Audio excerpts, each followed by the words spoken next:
केवल शिव कथा सुनाता रहूं, कुछ और ना बताऊं तो अच्छा नहीं लगता मुझे, इसीलिए प्रमाण धांसू देता हूं।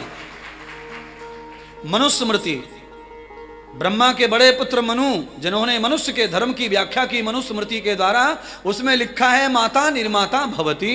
दुनिया में पुत्र पैदा नहीं होते, पुत्रों का निर्माण किया जाता है। ध्यान करना, जो तुम ढोल बजवाते हो ना, नर पैदा हो गया घर में, नर, और नर के पैदा होने पर जो मिठाइयां बढ़ती हैं, ढोल बढ़ते हैं, वो केवल लिंग के लिए बजते हैं, वो पुत्र नहीं है, वो निपुता है। उसके बारे में कोई कह नहीं सकता कि बड़ा होकर के ये क्या क्या पापड़ बेलेगा, है? क्योंकि भगवान वेद कहते हैं जन्मना जायते शूद्रः, जन्म से कोई बता नहीं सकता कि ये बालक क्या है, कैसा निकलेगा, इसकी क्या स्थिति होगी। तो भैया बालक को बनाने वाला कौन है, निर्माण करने वाला कौन है? तो कहा माँ। और माँ कौन है? आप सब जानते हैं माँ कौन है।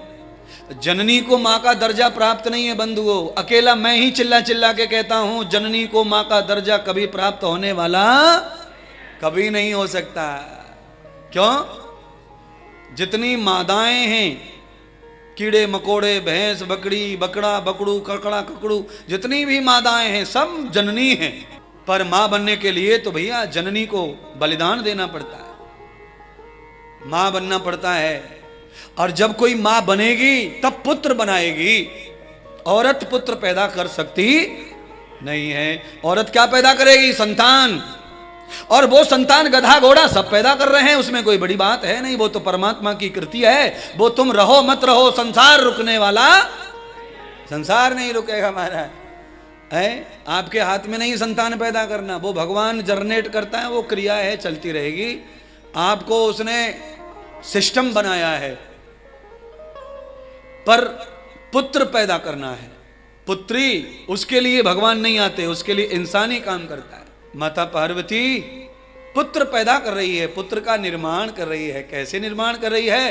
तो कहा अधर लिंगम कृतम मलः, पुत्र भी मल से ही पैदा होता है। माता पार्वती ने अपने शरीर से मैल छुड़ाया और उस मैल को हथलेटी पे रखा।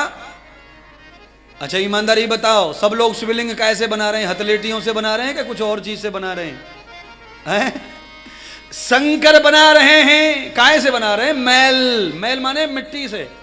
तो भगवान माता पार्वती भी वही कर रही है जो तुम कर रहे हो। बोलिए। मिट्टी को गोल गोल करके रख दिया और कहा यह शिवलिंग हो गया। दही दूध आचमन हो रहा है, अर्चन हो रहा है, फूल पल्लव बिल्व चढ़ रहे हैं, और तुम्हारे घर में तुम्हारे पेट से पैदा हुआ बालक बड़ा सुंदर है, नाक मुंह कान सब अच्छे हैं, पर उसके ऊपर दूध पल्लव क्यों नहीं चढ़ रहा है? उसकी पूजा क्यों नहीं हो रही है घर में? और मिट्टी की पूजा हो रही है, पर तुम्हारे बेटा की पूजा कोई नहीं कर रहा।